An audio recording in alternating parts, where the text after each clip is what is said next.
Welcome to tonight's live stream. We are live on YouTube and Facebook. Some live streams on YouTube may only be available for a short period of time, and then an edited version of the live broadcast in its entirety or in part may be available within a few days on the Let's Talk Riding in the Ozarks podcast, which you can still watch on YouTube. If you're catching this podcast later and you'd like to participate in the recorded live audience, just head on over to YouTube and subscribe to the channel. Make sure you click that bell and set it to all so you'll get notified when we're going to go live. Now let's get into the show. I'm your host, Mike, and we have Firecracker and Bagger Bates here joining me. In this episode, we're going to talk about the Ozarks Campout, the Cassoday Bike Run, Harley Davidson's homecoming event coming up next month with the Great American Convoy headed in there. And we're going to talk about if Harley Davidson got these new CVO models right. They came out the day after our last live, so we haven't got a chance to get together and talk about those. So I guess we'll start out with the camp out. For those that don't know, we have a camp out this weekend. If you're in the Ozarks area, day's ride or whatever, and you want to come, you feel free. Everybody's invited. This takes place at Big Rock Candy Mountain in Jadwood, Missouri. You can call that phone number right there, and it's on my Facebook page. But if you give them the code RTO, you'll get 15% off on your reservations for whether it's tent camping, RV, cabin, whatever. I don't know what all they have left, but I know they had some stuff left the other day. We talked to some people. Steve, you're not going to make it down for that event, right? I'm not. No. Yeah, you suck. I do. And I think we all know what I suck. Yeah, something with the nipple. That's exactly right. There's two of them. So I pulled up the website for Big Rock Candy Mountain. We'll talk about this real quick because I had some questions about it. People asked some questions. So I'm not going to spend a lot of time on it. I know it's only going to be people that are semi-local that are going to come, but I think last time I looked on Facebook, we had 29 people that had, confirmed they were coming to the Facebook event. I think there might be more than that because I've talked to some people whose names are not on that list. Bert the Biker Dog's plan on being there. So he's coming down. Bowman, a few other people. I don't know if Ozark HT Riders is going to make it or not. I need to check with him and see if he can make it. But I'll share with you guys the website for this thing. Did you say Big Rock? Mm-hmm. Big Rock Candy Mountain. Okay, I wasn't sure if I heard that correctly. You did. There's a song, I guess, by that name or whatever. But it's a real nice place. They have an on-site bar and grill. The shower houses and has like a laundromat in it, and it's like private showers with the bathroom all in one. There's like 4 of them. Playground for the kids. They've got RVs, cabins, tents, in-ground saltwater pool on top of a mountain. You can see here and kind of in this background that there's not a bunch of hills or anything else. You're up on top of a Ozark Mountain, and it's a beautiful view up there in the morning and stuff. So it's a nice place. Is this a family-friendly event or keep the kids at home? I mean, it's a family-friendly campground. I mean, we will you might not want them sitting around the campfire with us at come 10 o'clock at night because it's not going to be ghost stories we're telling.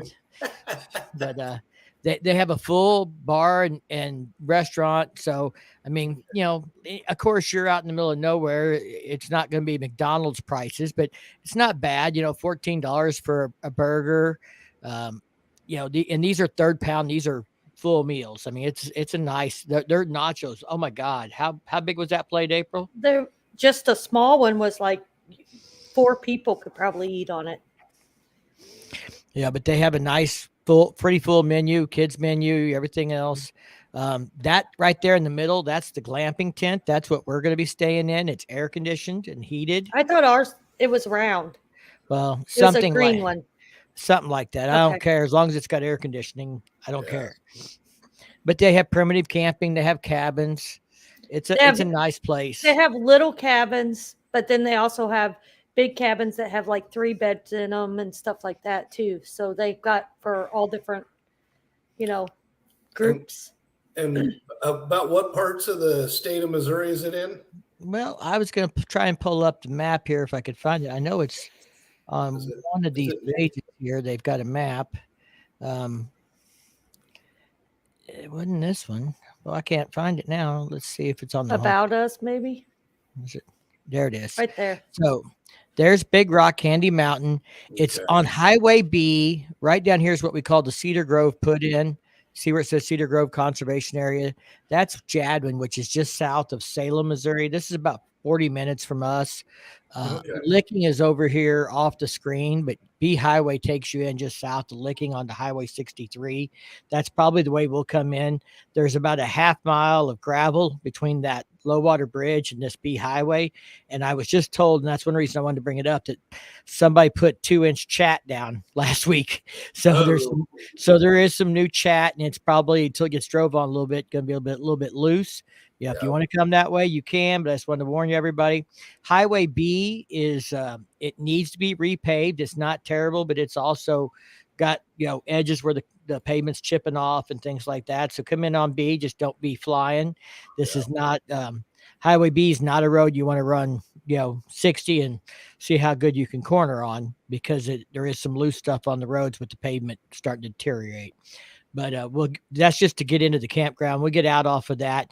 We're going to do our ride on Saturday. I've been telling people, if you're not camping, but you want to come do the ride, be there at the campground by 10:30. I'd say somewhere around 10:30, we'll pull out. They'll give everybody time to get up, eat breakfast, get ready, shower, whatever, recover from Friday night. And we're going to do a ride through Licking I can't talk tonight. We're going to do a ride from Licking, Missouri through to Uranus, Missouri. And I've got poker chips made up. They're supposed to be in tomorrow that say, I survived Licking Uranus 2023. And you're going to miss out, Steve. You're not going to get a poker chip. Man, that's hard on me because, you're kind of fond of the Uranus thing. Do that ride. I'm there. I know how you like the fudge packing at Uranus. Jody asked if they do normally have breakfast there. They usually don't do like a menu. They just have something, or you can order basically whatever you want for breakfast. There's Bama. Yeah, Witchcraft is in the house. They will be there. They're coming to hang out with us. CVOs from what they were supposed to be 2024 models. We could talk about that. I heard a little something about that too. Actually, I heard they were supposed to be early 2023 models, and there was a problem. So that's why they're come out mid-year. But we'll get into that in just a minute.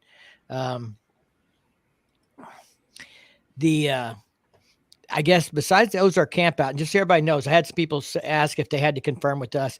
I don't just show up if you want to show up. I don't need to know if you're coming. I mean, if you want to come, that kind of helps me have an idea how many poker chips to buy. I had 30 people on Facebook say they were coming, so I ordered 50. I didn't order 100, but hopefully I'll have enough for everybody. Later.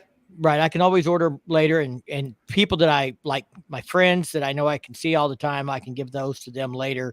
People that come from out of town, I'll try and make sure they get the first 50. Mike Bowman's in the house. He'll be there. So besides that, it's the Cassoday Bike Run, first weekend of July. Me and Firecracker are going to go do that. Steve, I know you have a little experience about this, and you have a friend that goes there. Yeah, so Nick is the Kansas representative of Schmidt Law Firm, and has become a good friend of mine. And he goes to this event every time it's held. He said last month they had 1,700 bikes, and that's kind of what this thing is. Cassoday only has like 1,000 people in it. It's a small little town. No, excuse me. Like 150 people. Yeah, that's what I thought. And there's not much there. I mean, there's basically nothing there but some houses. And it's right on Main Street. You can't miss it if you tried. They used to have a Quick Trip there. I think I brought that up. He told me that Quick Trip is no longer in business. So they're going to have some food trucks that'll serve breakfast. I think the Boy Scouts also have a pancake feed. It is a non-alcoholic event. Generally bikes start rolling in around 9:30, and then it's over around noon. This is a morning deal, and really what it's about is just hanging out with other bikers, checking out all the different bikes that are up and down the street. I believe CMA does do a 10 o'clock fellowship service for those that are interested in that sort of thing. But I would also add that I would bring something to eat or drink. If there's 1,500, 2,000 bikes there, and you need something to put in your gut, there's not going to be any other opportunities other than you bring in something, unless you can wait in the lines for pancakes or something out of a food truck. So he did mention that if you are one of those types of people that need to have something in your stomach, bring something with you. The other thing I might add is make sure you've got a full tank of gas, relatively full tank of gas by the time you get there. Because although it's about 35 miles from Wichita, there's just not much out there. You're kind of out in the middle of nothing. So I'm hoping there's a gas station at El Dorado. That's where we're staying the night at. There is. El Dorado will have, all your fast food restaurants, plenty of gas stations. That's probably the closest town, which is 20 miles away? Yeah, something like that. He put us up at the Holiday Inn Express. Yeah. Got us a room reserved there. So we'll be good. I can get up, and April will either eat the hotel breakfast or she'll get a gas station hot dog, and she'll like it because she likes gas station hot dogs. Or beef jerky. Yeah. Yeah, she likes beef jerky for breakfast too. We were pretty easy to survive on the road, really. We're not bad. We're not picky, like, oh, I got to have a sit-down breakfast. I was thinking about this today, listening to another podcast, and they were talking about these guys are getting ready to go on a big trip and stuff. And, we're going to do Sturgis this year, and that'll be our big trip. A few years ago, me and April would do our whole vacation from Bike Fest to BBB, and we'd stay gone, the whole week in between. So we'd leave on like a Thursday and not come back till, 10 days later or something. And we lived off the bike for 10 days. And we've done that, but we didn't go real far. We were Bike Fest and exploring Arkansas and then BBB and stuff. We were still within 500 miles of home. I think we're going to do more of that kind of stuff. Next year, we're planning a week-long trip out, to Pigeon Forge and Tail the Dragon and that whole area and stuff. But I want to get, I want us to start planning a week trip where we just are gone for a week on the bike, living off the bike. She's really, come a long way as a rider. I got to ride behind her this last weekend, which I never get to ride behind her. I'm always in front of her, but we were doing a run with friends and the way it stacked up, and she is, really progressed a long ways as a rider in the last year because of having the right bike. Yeah. Makes a big difference. But yeah, we're going to do Cassoday, and, if there's anybody in the stream or sees us later, if you want to, meet up somewhere along the way, we'll be at the Cassoday Bike Run, or, if you want to meet us in El Dorado on Saturday night or something, shoot me a message, hit me up. We'll be around, somewhere out there that Saturday night and Sunday morning. But next year we want to come out to Tennessee and, that area, do Deals Gap and all that stuff. Hey, at Ray's Moto Life, when we come to Tennessee, you're going to take me to Memphis and take me bar hopping? We can do that on a weekend. We don't want to take time out of our big trip for bar hopping on Memphis, on Beale Street. What? So we don't want to do bar hopping at Memphis on Beale Street on a Yeah, we do. We're going to go park my bike, and you're going to take me bar hopping. not on a big trip. We'll do that on a weekend. That's only 3 or 4 hours away. Okay. We're going to be long past Memphis on our first day out on a big trip. Okay, this winter then. We'll figure it out. Ray says, nope, I don't go to Memphis. I understand. She's got ideas of TV and not real life. No, I don't. You're not leaving your bike nowhere in Memphis. Not if you want to keep it.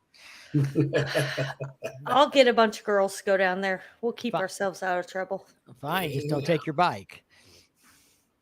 All right. So I wanted to talk real quick about the Great American Convoy. I know you got to ride with Adam a little bit and stuff. That's going to be landing in just under a month. I mean, Adam's been out on the road now 2 months. He's got 1 month to go. Going to land at Milwaukee for the 120th anniversary party. So if you guys, I've seen a lot of people who posted pictures where they got to go out and meet him. If you're somewhere on his route where you have not got to meet him yet, but you're going to get a chance to, I highly recommend that you do that. Go see Adam, say hi, support the cause. It's a great cause. Wounded Warriors Project. I mean, they're putting a lot of miles down. He's putting a lot of miles down for a great cause. Yeah. And you get a chance to win that bike if you go meet him in person too. So Hoghead said, did you say you and the missus are doing Sturgis this year? Yes, we are. We're leaving out on the 6th. I believe 5th or 6th that Saturday morning. My travel coordinator is over here letting me slip. The 5th, right? Travel coordinator. What? The 5th. I'm responding to my done live. Oh, she's busy keeping the chat happy. I don't know if I did it right. I did and then is that how I type it? Did it come up right? You will only see it come up if you do it in YouTube and not in the StreamYard. It's up over here. So I don't have it up over there, so I can't tell you. But anyway, we will be going to Sturgis. We'll leave out the 5th, get back on the 13th. We'll be up there from Sunday night to Friday night, and then Saturday morning we'll pull out again. So, yeah, we're doing Sturgis this year. Also doing Bike Fest and Bikes, Blues, and Barbecue. And we'll know after that what else we're doing, if anything else. We might be doing the 120th. We might. We're waiting to see. We're trying to fit that in. You're getting there the Sunday, the first weekend of the rally? Yes. Okay. You're leaving like a day or two later. Yeah, that's going to be maybe my last day there. Hopefully we'll hook up. Yeah, we're thinking about trying to catch Leonard Skinner that Sunday night at Buffalo Chip. Gotta love Leonard Skinner. Rod said, I'll see you at Sturgis. And he also said he was lucky enough to ride with Adam from Alton to St. Louis to Evansville. Had a good time. So it was. It was really cool. I met a couple from Canada. They had a really cool story. They rode with him for quite a ways all around the western part of the United States. Met a cool dude from Texas. I've seen him on several other videos that Adam's put up since. So if you get a chance, go check it out. It's pretty cool. Yeah, I mean, we met that guy in Eureka Springs that had just left St. Louis that day and stopped at the Cat House that night. He saw Adam earlier in the day, then got to meet, and just by chance he looked over at the Cat House and he's like, "Hey, I know you," and stuff. And he just had actually they recognized me first. Okay. Well, that's because all the guys are looking at the girls before they're looking at the guys. He did say that he see me because he was turned towards me, and he kept thinking she looks so familiar. I think that is Firecracker, and then you turned around and he's like, "That is Firecracker." So.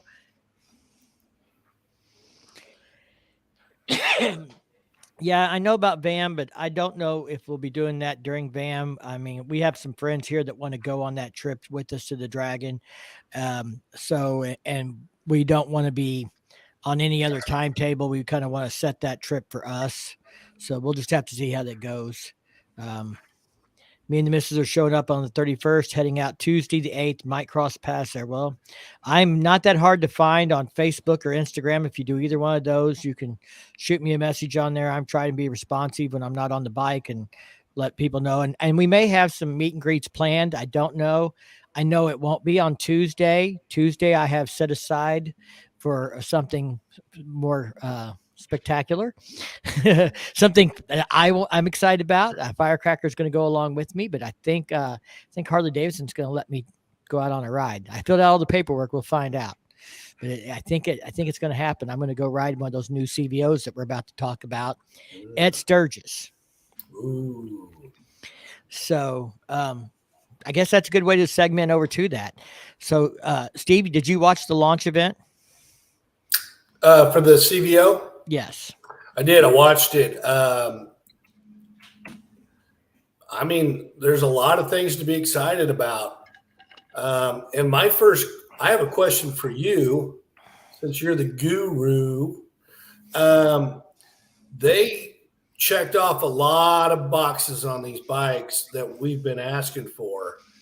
Do you feel like Indian with the Challenger, has that helped push Harley to be more creative and getting up to speed with technology? Because they did a lot of cool stuff.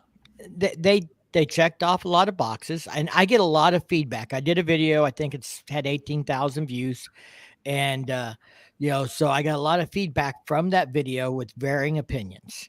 And one of the questions I asked in the comments was, did they do enough to help justify the difference in price from a CVO from, say, a special? Here's my thing with Indian. I know people say Indian is pushing Harley to do better, blah, blah, blah. I still have a hard time believing that Harley gives a shit what Indian does. They sell 6 times more bikes than Indian, and that's not even necessarily accurate. It might be 10 times. Polaris, I've looked at their financials. They include a lot of other stuff in their on-road vehicles category, including some industrial and commercial vehicles they sell a lot of in Europe. So you cannot get a good number of how many motorcycles they sell. But I can tell you that they sell at least 6 times as many Harleys as Indians does. And the reality is that they're not even the top 5 for 600cc plus, in sales for market share. Honda is by far the biggest competitor to Harley Davidson. And, everybody wants to compare it to Indian because they say, oh, well, that's, if you don't buy a Harley, you're more likely to buy an Indian. But, electric windshield, that was the thing that some people are hung up on. They want that electric windshield. I think the electric windshield on the Challenger sucked when I rode it. I've rode it and the Pursuit. I was not particularly impressed with them. They were, vibrate a lot. They did not make me feel real confident that they were well made, engineered and, finalized. Now, maybe an Indian person's going to, say I'm crazy, but that's just how I felt doing a demo ride. But other brands have done electronic windshields, and I hear they're better, better implementations of it, including Honda. So again, the monoshock rear end. A lot of people really wanted a monoshock rear end. They tell me how much better it rides. I know the new monoshock Softails, they say run, everybody that owns one loves it better. Firecracker loves hers. But I think good suspension is good suspension. And I think you can achieve good suspension with twin shocks in the rear without having to have monoshock. And they've upgraded the suspension. So we'll have to see how it is. Yeah, that's right. But, if you go out and look at King of the Baggers, Indian's not winning every race because they have a monoshock. They put Öhlins on the back of the baggers, and and the reason they didn't use a monoshock is because using a monoshock will require a complete frame redo. Right. They have done a complete frame for the touring line since 2009. A lot of people say it's well past due, 14 years. I'd say it's a little long. A lot of manufacturers are kind of 8 to 10 years and they do a frame redo like Honda.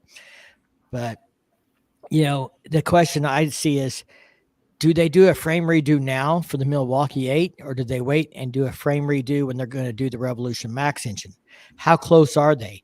If they know they're going to have the Revolution Max engine in a bagger in the next 2 years, and that's going to have to be a new frame, then why would they invest in a new frame for the Milwaukee 8 knowing its shelf life is 4 or 5 years? They just stretch it out. So I think that's why we haven't seen a monoshock. I think that's why we haven't seen a frame redo, is because they're going to stretch that out a few more years and get to the, Revolution Max. And they may run the Milwaukee 8 and the Revolution Max both for people that don't want one or the other. Some people are absolutely against the Rev Max or whatever, but I think that's probably the holdup. Yeah. Would you say the 3 things that pop up to me are the inverted forks, the new electronic display unit, and the 121 motor? Yeah. Those seem to be what I thought was really well. And then, of course, the water cooled. Right. And it's a new water cooling system. So firecrackers, over here paying attention to the chat and talking to people and stuff. Looking pretty. But she's also, she doesn't get into these conversations. We're getting the numbers a lot, and I'm trying to get her included in this. Tell everybody why you could care less about the new CVOs. Give your perspective, because you do represent a segment of Harley Davidson's customers based. Why do you not care what these new CVOs are, and no matter what they do to them, why are you not interested? Because I'm not ready to buy a new bike, and I'm not ready to go to that big of a bike. I'm comfortable where I'm at right now. Right. It wouldn't matter if they put magic beans on it. She's not buying another bike, and she's not buying that big a bike. Touring is definitely, I looked at some numbers. I'm thinking about trying to put these or work these into a video to help share this, but touring's their biggest segment. I would say from what it looked like, they sell 4 touring bikes for every,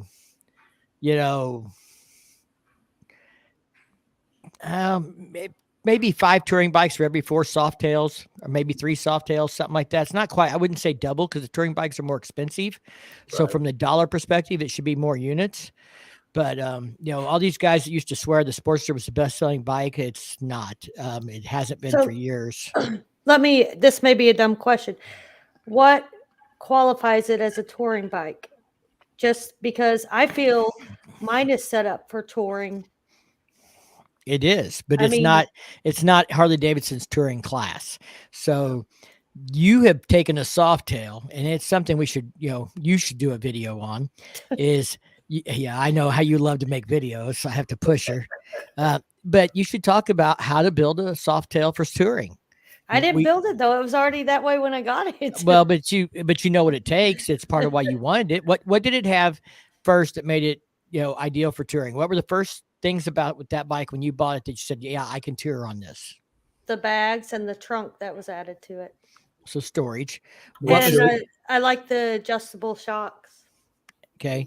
So also the suspension. The suspension allows you, it rides, she can ride 400, 500 miles on it. So we'll find out when we go to Kansas how she does 700 in 2 days. That'll be prep for Sturgis, which will be 700 in 1 day.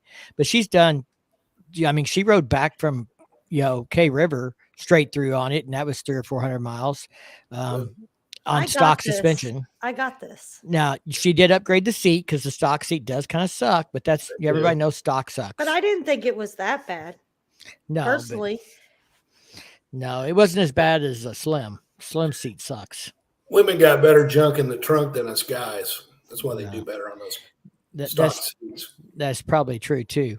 Now I will tell you at what was it? We were just at Ozark Rumble Rally. I did sit on Mike's bike in the seat, and he said, "Did I tell you could sit on my bike?" And I said, "I don't have to ask permission." I said, "I'm just measuring up. I would just want to make sure I could touch the ground for when I decide to move up, to make sure I could touch." And I can. Both feet on the ground, I can touch. So. Well, let me ask you this, Mike. Do you see maybe the Lowrider ST coming out with some of these features that the CVO tour bikes have? Well, let's already have inverted forks. I know. So here's a comment. Build a Softail for touring. Step 1, trade in for a Road Glide. Step 2, ride it. Ask me how I know. And some people do that. You were just talking about Nick. He just bought a Lowrider ST, which is a bike you're talking about. And the guy put a bunch of money in the motor and this and that, and he traded in for a Road Glide with less than 1,000 miles on it. And Nick bought it used, already tuned up and stuff. But there is people like Firecracker. I've got a friend who's a source for stuff. He used to have Street Glides and Road Glides. He's moved down to the Lowrider S, and he's looking at putting an ST fairing on it. He does not want that heavy a bike. Now, the new CVOs have shaved about 30, 34 pounds off of them. The Road Glide and the Street Glide have shaved some weight off, and that helps. But there are people who simply do not want an 830-pound bike. Yeah. and there's people out there, I hate to say this, I'm sure I'm going to piss somebody off, but there are people out there that are absolutely retarded when they talk about specs. I had some guy comment how the Road Glide is 1,239 pounds. It's 400 pounds heavier than the, Gold Wing.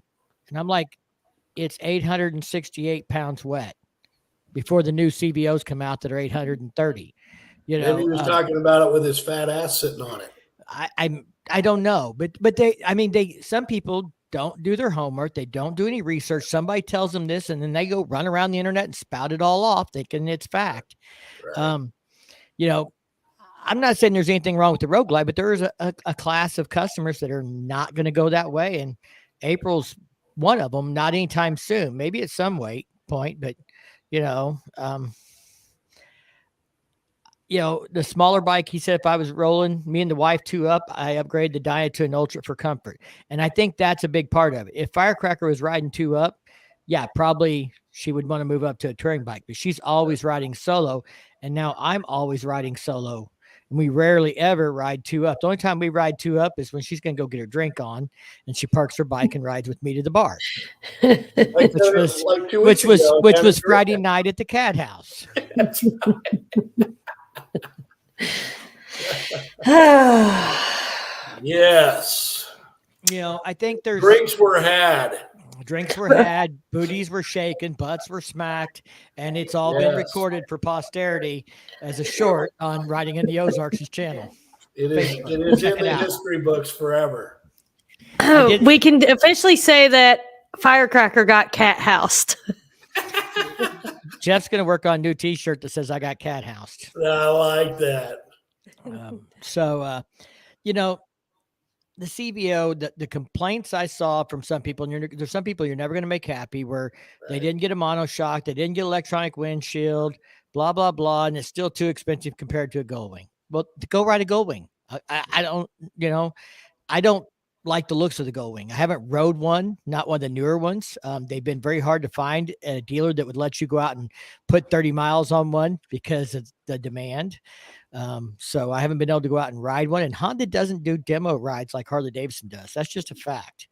Harley Davidson, for all their bitching and complaining people make about them, they make their bikes very accessible to consumers to go out and ride and try.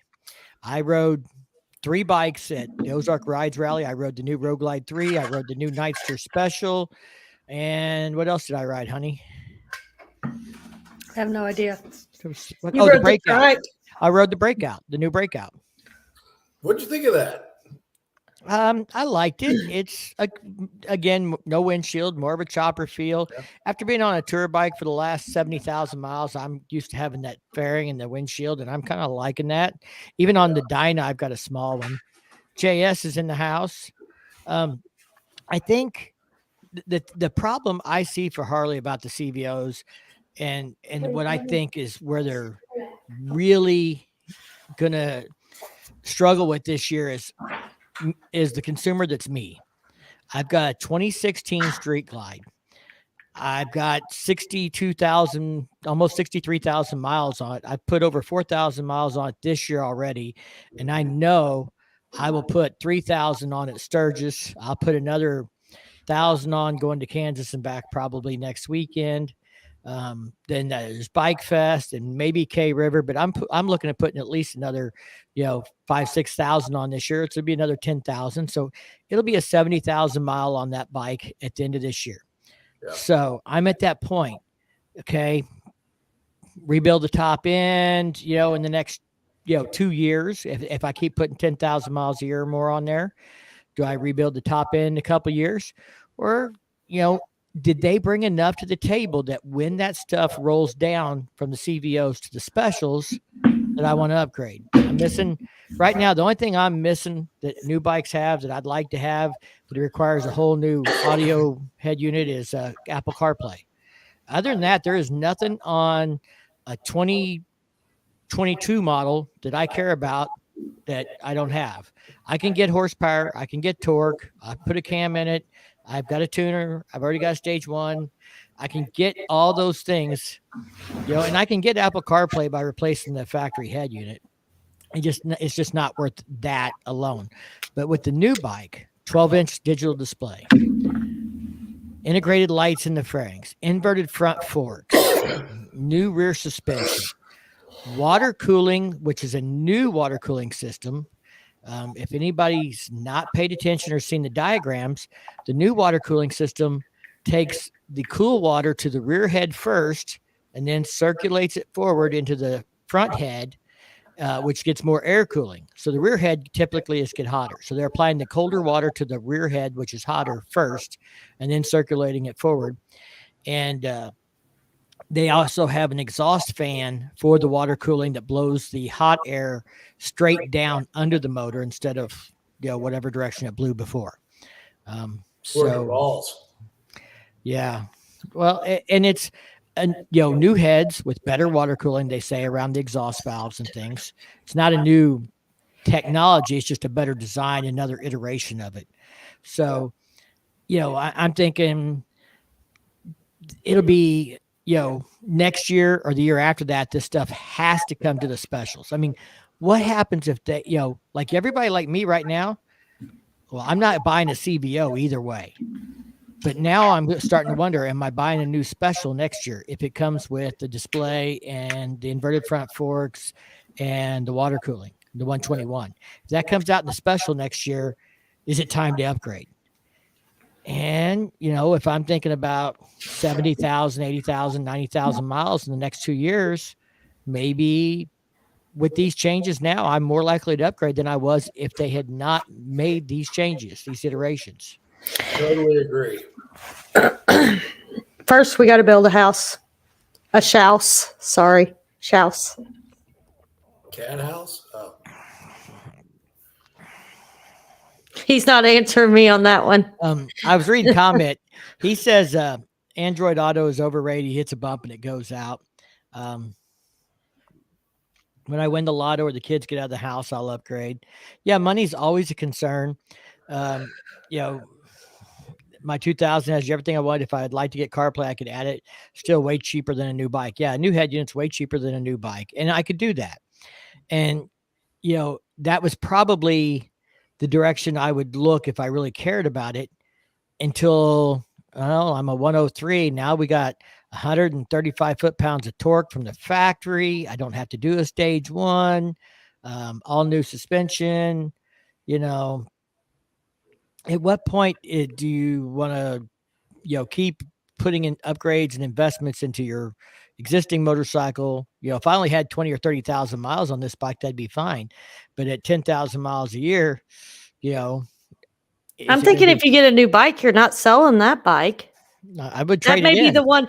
No, I think you're going to keep it. That way, if I want to try moving up, I can try it first before I buy a bigger bike.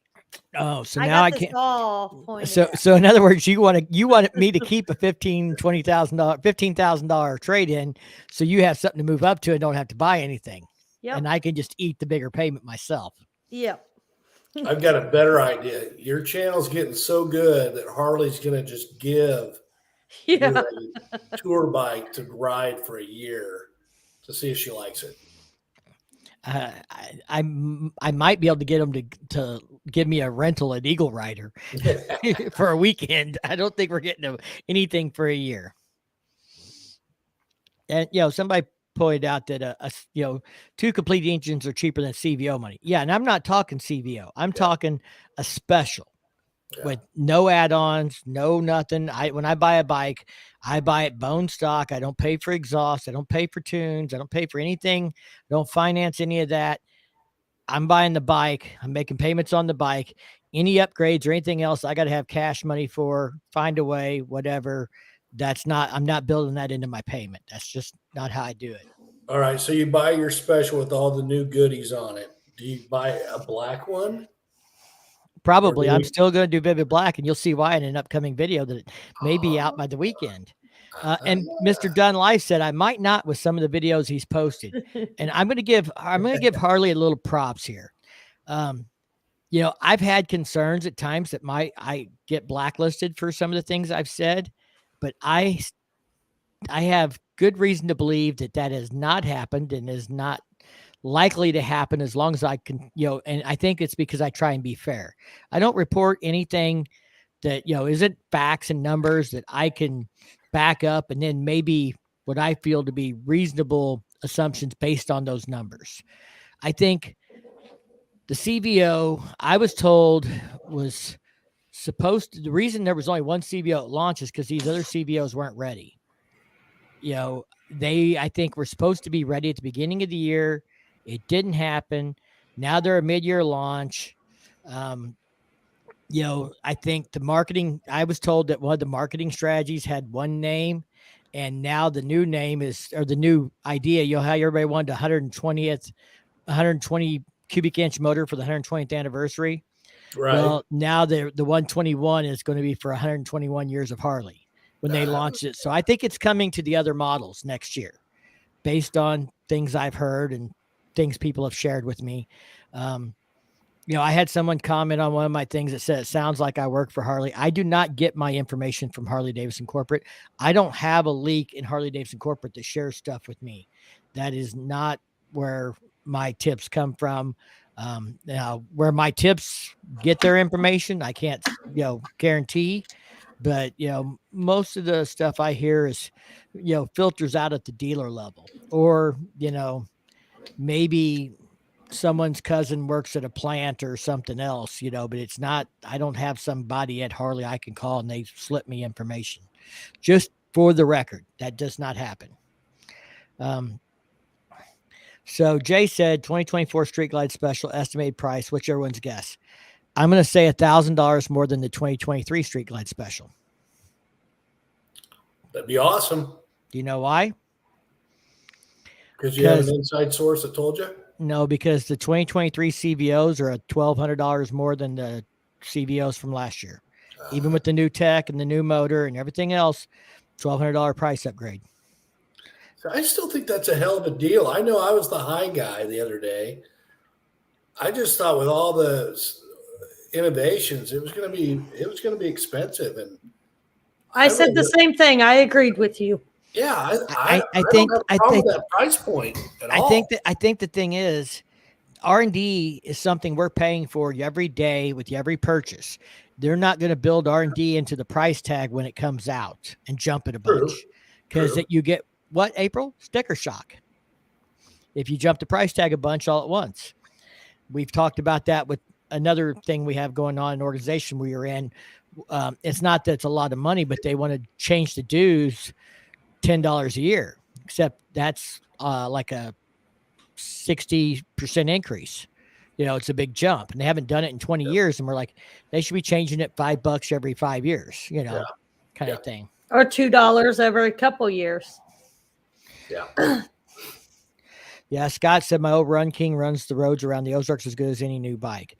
And you don't have to buy a new bike to do everything. I think for me, putting 10,000 miles on and traveling and wanting to be able to go to Sturgis or go to Daytona and having something dependable and reliable that I can jump on and go and make it back to work on Monday without having to rent a U-Haul or whatever else is something that's important for me. Also, I mean, quite honestly, I make content off of motorcycles.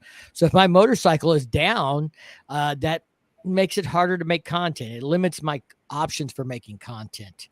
For those that know, I have a second motorcycle. It's going to get some upgrades this winter and it'll be roadworthy. And it's getting painted the same color. That's not your motorcycle. It doesn't matter. I'm getting it back in the end. So it's getting painted the same color. color. How I pay for it and she's going to get it in the end. She might get it in the end. You wait and see. Once you upgrade, I'm going to buy it right there. So I think CVOs are going to get new models next year will get some of the technology. I don't know if they'll get it all. I sure hope so. I think the things you have to watch are, can they afford, they make a 107 and a 114 and a 117 right now. And then they're going to make a 121. 4 different engines. That's a lot of production line to deal with, which one gets which motor, and for buyers to understand why this one's only got a 107 and why that one's got a 117 and why this one's something even else. So I think they will at least do away with the 107s. Yeah. I think you'll have 114s and 121s maybe, or 114s and or maybe you'll have 117s and 121s. I don't know. It's at some point they've got to filter that up to the newest technology, and they've got to eliminate one of those 4 motor platforms at least. Yeah, I agree with you. The 107 seems like the logical choice to get rid of. Yeah, maybe the 114. Go to a 117 and a 121. Yeah, I guess we'll see. I'll know more after I ride one, but the numbers on the 121 are pretty hot. I mean, 135 foot-pounds of torque. I think 125 horsepower. I think that's what I said in my video. I didn't go back and rewatch my own video, and quite honestly, it's been 2 weeks, and so. But I know those numbers are close, and those are pretty strong numbers from the factory. I mean, what's that due to the aftermarket? I mean, there are going to be guys that always chase horsepower and torque, but Firecracker, I mean, have you been concerned about with your 107 getting, more horsepower and more torque? Have you been pounding me to get your bike's too slow? No. And that's what I was wondering is why wouldn't they keep one that's not such a big engine just because newer riders or people, I mean, you'd think I personally, I mean, if as a new rider, if I was going and buying a bike, I would probably want something not that big personally, but Harley's numbers are always at the crank. They're numbers that they present in their press information. So, and I think that the problem is April's exactly what the Sport Glide ran into. People saw the Sport Glide with the 107 and they saw the Lowrider S with the 114. They both had inverted fret forks. They both had the same saddlebags. The differences were mid controls versus forward controls, which could be changed, and a different fairing on the front of them. New riders are most likely going to go buy a used bike than a new bike, so they have a better chance of getting. But I don't know. Well, like he said, nobody wants the 107s, and I don't know that nobody's the exact demographic. I mean, you didn't care. You wouldn't have paid extra for a 114, but you're not the majority. But there are going to be more and more women riders. I think there is a demographic that is not hunting horsepower and torque, and who are satisfied with the way the bike runs out of the factory, but then well, the demographic for my channel is 70-80% men at least. Right. And I think the demographic for Harley is probably close to that still. Yeah. So, 70 or 80% of the guys buying bikes are probably looking for horsepower. There's a smaller demographic that's not concerned about it. And so the 107s are the ones that are going to go because those models won't sell as well when there's another model with a bigger motor. I mean, I'm not trying to be mean, but here, how often are you going to be able to ride that? Well, maybe in Kansas you can ride it, going freaking however fast.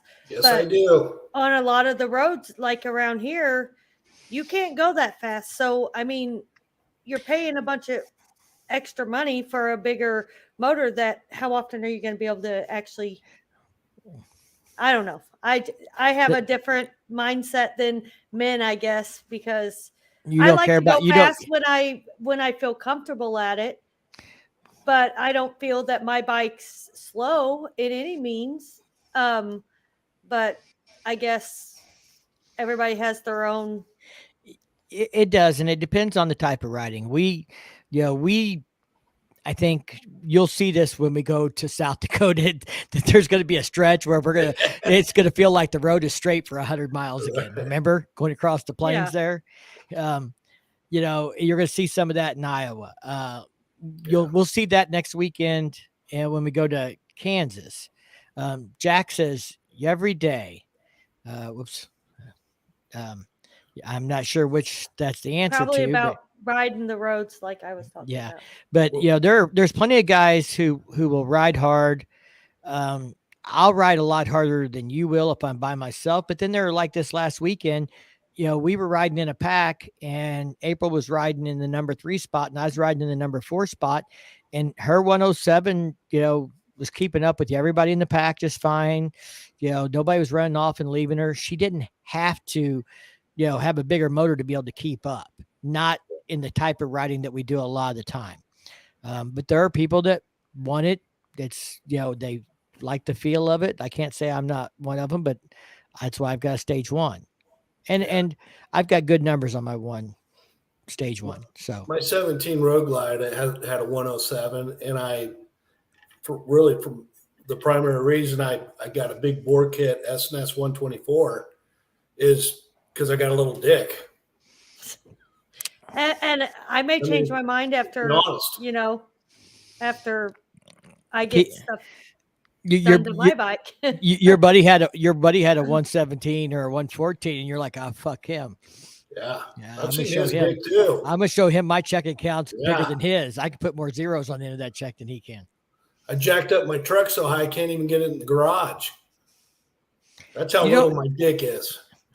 Hold it. I've seen your car. You drive a hoopty mobile. It bottoms out when we hit a speed bump. Never gonna live that down. No. Damn it. But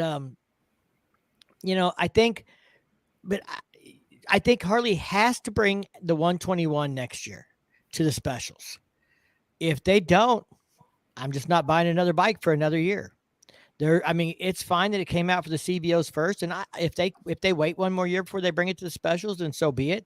But I'm not upgrading before. Now that I know that 121 exists, there is no way I am upgrading until that 121 hits the special line. That if it's 2 years, 3 years, whatever it is, if I got to rebuild the top end to do it, to keep my bike running and putting miles down, then that's what I'll do. Hopefully I won't have that happen. I have no reason to think it's got to happen or will happen. But, if it happened and I needed it, then I would just rebuild the top end or whatever. If I knew the 121 was out there, I'm not buying a brand new bike until it comes to the model that I'm interested in. Yeah. Going from the 107 to the 124 kit that I put in, it's night and day. It's just, oh my God, it's awesome, the power. Dallas wants to know if you can take him out for pizza again. Pizza? We didn't do pizza. We did sushi. I know. Sushi, baby. We sound more like bikers eating pizza than sushi. So, let me ask you, Steve, the 12-inch digital display, no analog gauges. Do you think that's cool? Do you have any concerns? Well, what happens if the frickin' thing reboots? You got a lot of people out there that think it's cool, but it's something that easily can break, and then it's a pain in the ass to fix. So that's going to be a big question. It's awesome when it works, but if it breaks, how much is it going to cost to have it fixed?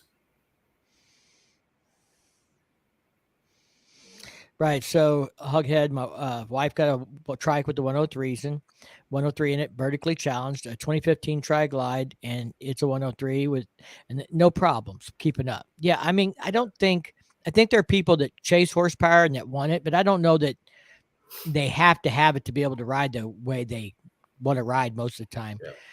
Wasabi. Instead of what's up, it's wasabi. Make it hot, baby. Make it hot.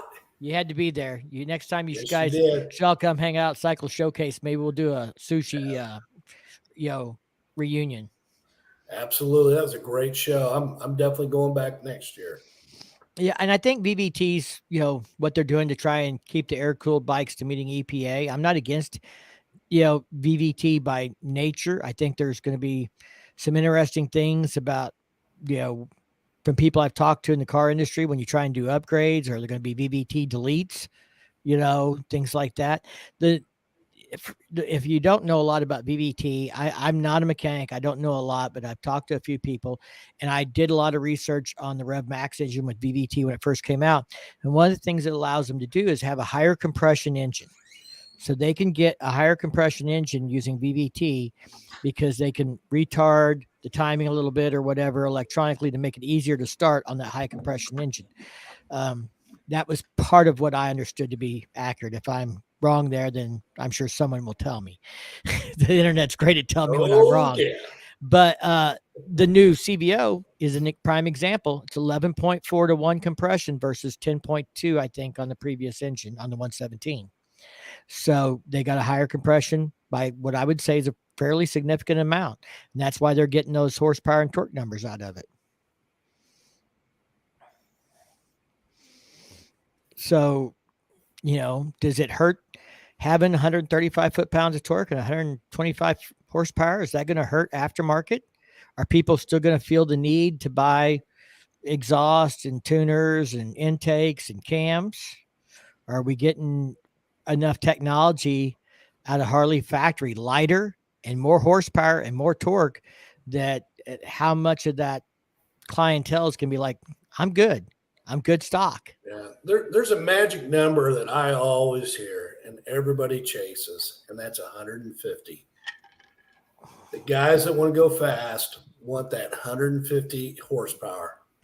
And I think they're still going to buy the cams, and they're going to do the head work, and they're going to keep spending. Now, do any of those guys ride in Northwest Arkansas, Southwest Missouri? Not very long. They don't run 150 horsepower most of the time down here. What kind of tree? There is. I mean, I got a friend that's got 140 horsepower, 120R straight glide, and they exist. But I mean, 90% of the riding we're doing, unless we're buzzing down the interstate to get to somewhere, if you're in that 150 horsepower all the time, you're going to end up in a ditch or a tree. Yeah. There's not enough room to open it up. People wanted the wheel, not the crank. Yesterday. And I was doing that on Gigi, my little Slim. Tweedle, I get that the crank versus that, but when I say I've got a friend that's got 140 horsepower street glide, that is at the wheel on the dyno. It's a 120R engine that's been built. He built it, and then the customer was scared of it, and he bought it from the customer. I mean, so 150 horsepower can get there. We can get 130, out of a 114 or 117 if you do the right things to them. What I'm getting at is where I live, I got 116 foot-pounds of torque and under 100 horsepower, and I can still outrun most of the pack. There's very few guys that if I'm up front and I want to get on it, they're going to keep up with me no matter how much horsepower and torque they got. They might catch me on the straightaway, but they're not going to drag floorboards with me through the curves. Yeah.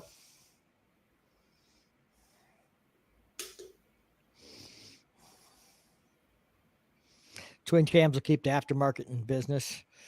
The fact is, Harley built a 175, 180 foot-pound torque engine. Somebody would want 200 and 225. And I think there is that. I think there's a certain class of people that are going to always want more no matter what. I don't know if Bike and Beards built a 200 horsepower turbo Road King or not. I can't say. I think Bike and Beards is the one that's always got something to gripe about. Isn't that the one? I don't follow him. Is that the right one, Mr. Dunlife? My Dunlife is Bike and Beard's the one that's always negative all the time about what grinds my gears. Are we talking about the same channel? Because I've got better things to do with my life than worry about what grinds your gears. So I kind of, when that became the niche, I kind of quit watching. I know Blockhead, with that new garage that he's got, they're chasing numbers, And the guy that tuned my bike, I mean, he's phenomenal. He worked with Myrtle Beach Performance. Different channel. Different channel. Okay. But the guy that tuned my bike, we used to work at Myrtle Beach. He used to teach tuning to employees for dealerships here in the Midwest. They would send guys to him. They're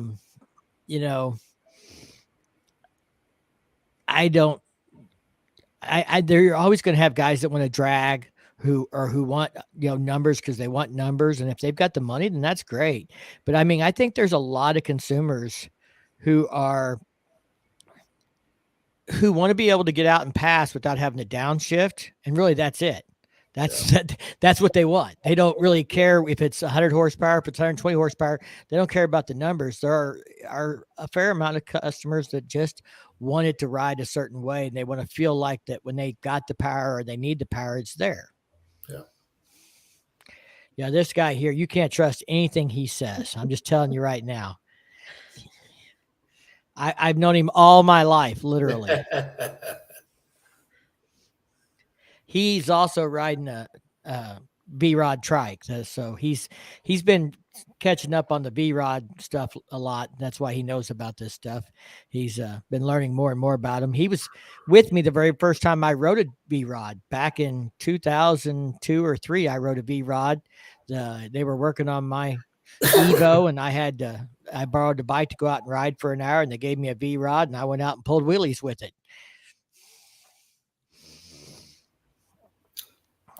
I've never ridden a V-Rod. I'd like to. Well, I'm going to tell you the very first V-Rod back then, 2002 or 3, whatever. It wasn't, I don't know if it was the first year of it, but it was early on. It'd stand the front end up in the first gear. It'd pick the front wheel up going into second, getting on it. They are truly performance motorcycles from anything else Harley was doing at the time from the factory. And that's where the Revolution Max is kind of iterated from. Yes. I'm excited about the Revolution Max. I hope I'm anxious to see it come out. I'd love to see it in a tour bike. Dunlife says V-Rods will be the love-hate bike with many Harley people. Here's my deal. There's very few bikes I hate. I love motorcycles, period. Some I just love more than others.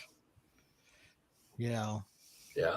So some are not ones I'm going to spend my money on, but they don't mean I can't have fun riding them. I went out and rode that Nightster Special, and I'm going to tell you, that Nightster Special is to me a big improvement over the Nightster. The ergonomics, they brought the bars up a little bit. They did a few things with ergonomics, put the new display on it. And if I was going to buy the cheapest bike Harley makes from the entry level kind of perspective, new entry level bike, that would be a fun bike to have. Yep. It's got plenty of power.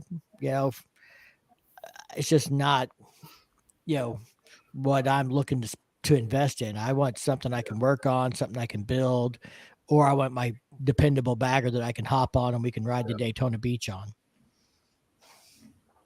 Are we going to Daytona Beach next year, honey? I hope so. We're talking about that maybe next year too. You gonna ride them out on the beach? No. Unless I got one that I got loaned to me. There you go.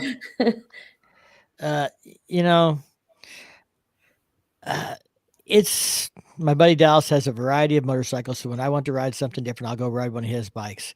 He does. He bought a Honda. He's got some other stuff.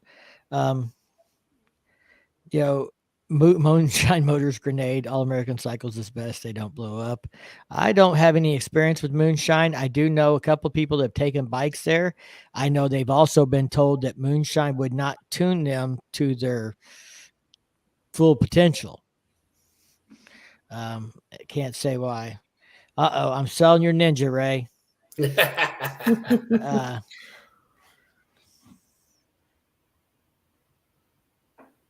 Moonshine's dynos are on a jack also, so it's not the real number. They're fluffed. I don't know much about Moonshine. The guy I know, his dyno's mounted in a trailer. He used to work the circuit and go to rallies and do dyno tunes. He worked for Harley Davidson. He took his with him when he left. Riding a BMW is like having a fat chick, fun to ride, but you don't want your friends to see you on one. Well, Scott, I'm going to tell you, I made all my friends wait on me while I rode a fat chick at Bikes, Blues, and Barbecue on a demo ride. Because I went out and I rode the R18 bagger, and I liked it.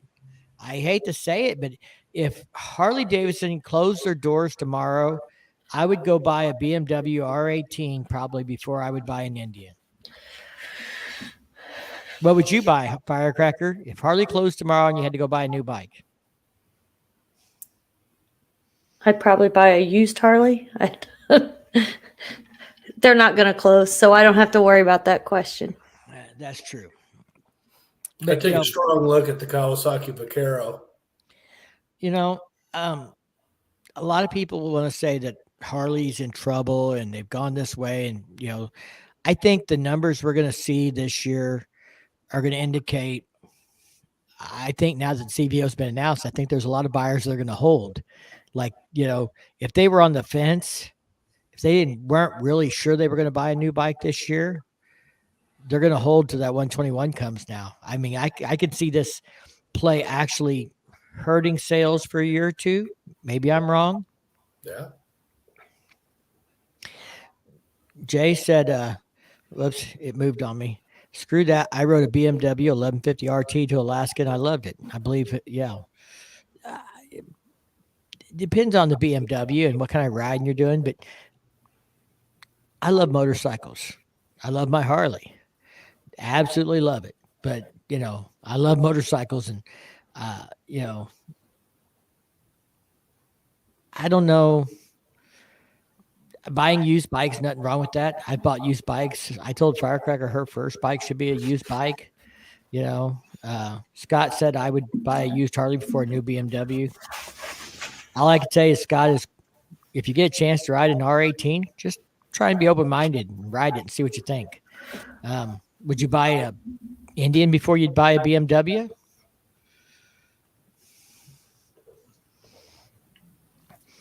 I mean, as much as I want to support American made, would you buy an Indian over a BMW and not even try the BMW out, even ride it at all and see what you think? I think if I test drove a BMW and an Indian Challenger and I was happy with both bikes, I'd probably go Challenger. Support all American made. Yeah, I think it's a pretty cool looking bike. I'm a road glide guy. I like a fixed fairing, so maybe that's part of it. Yeah, I knew there was something about you that wasn't right, but well, there's a lot. Anybody that admits they got a small penis on the internet's probably not playing with every, all the bulbs probably aren't lit. I buy a Victory. That's the same thing as buying an Indian. They're all Polarises. I think everybody should try to test ride everything. Try it once, but Indian for sure. All I can say is I was surprised how much I liked the BMW. There are things about the Indian that I've disliked. There was not anything about the BMW I disliked other than the fact that they freaking disabled the radio for the demo ride, so you wouldn't be jacking with it while you're riding. But other than that, well, I guess I didn't like the shifter peg, but that particular model. It had a different shifter peg on it. That's an easy fix. Oh, he meant Polaris. Yeah, he'd buy a Polaris. I can't remember the model number, but I ride with a buddy who has a BMW that's the sport touring bike. Not the R18, it's the sport touring. I mean, that son of a bitch runs. I mean, it's fast as hell. K1600? Yes. Yeah, that's great that thing. bike. Yeah, that thing's a monster. Oh, shit. It's like 160 horsepower and torque from the factory. Yeah, it's fast as hell. And he, when we're out running 60, 70 miles an hour, he's in third and fourth gear. Well, and here somebody said Victor was a much better bike than Indian. A lot of people feel that way. Yes, I've heard that many times. I'll tell you, the Indians I test rode, the clutch sucked. We told them the clutch sucked, and they fell on deaf ears. And Firecracker can tell you, it wasn't for me. It was for everybody that rode them that had never rode one before. The clutch sucked. We had people stalling bikes out trying to take off on a hill because we were on the way into the Encore. That entrance, how it's sloped and steep there. Yep. The guys couldn't get out there without stalling the bike because they couldn't find the friction zone because the clutch sucks so bad. It was horrible. It was horrible. I rode the Indian Chieftain? You rode the new Chief, and the clutch on it sucked. It was horrible. You rode the Chieftain on the back with me, And Right, I yeah. rode the Pursuit last year. I rode the Challenger. I rode the best bike I rode that Indian makes was the Scout. That was the best one that I liked the most. If I was, I hate to say it, but it was the one that I didn't find anything wrong with. That's the bike that reminds me the most of my Slim.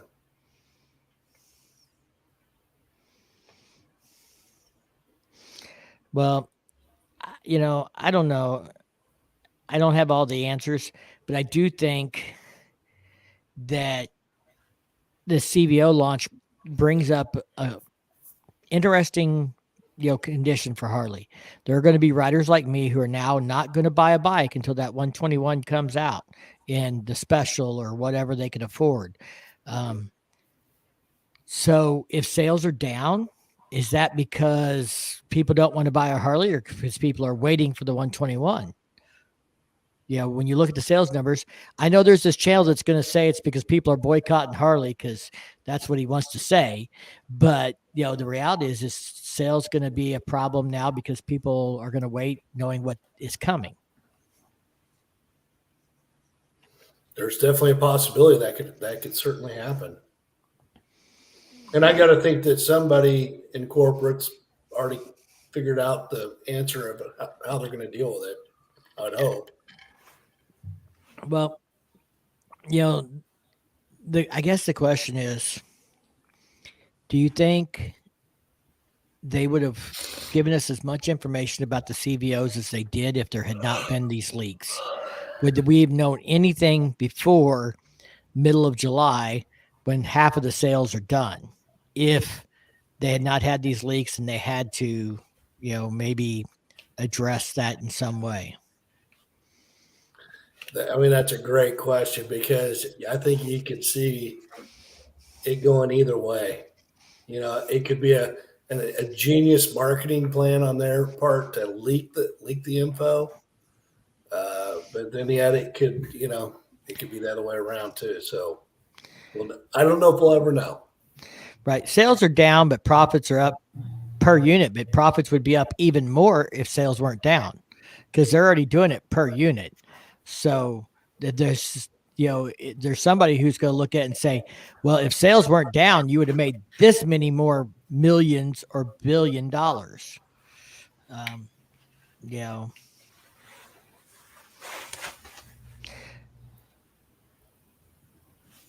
Yeah, no offense to anybody about fixing a bike, but I do think there are a group of riders who, and I think the newer the bike, the harder it is to be able to fix it in the field, on the side of the road. Yeah.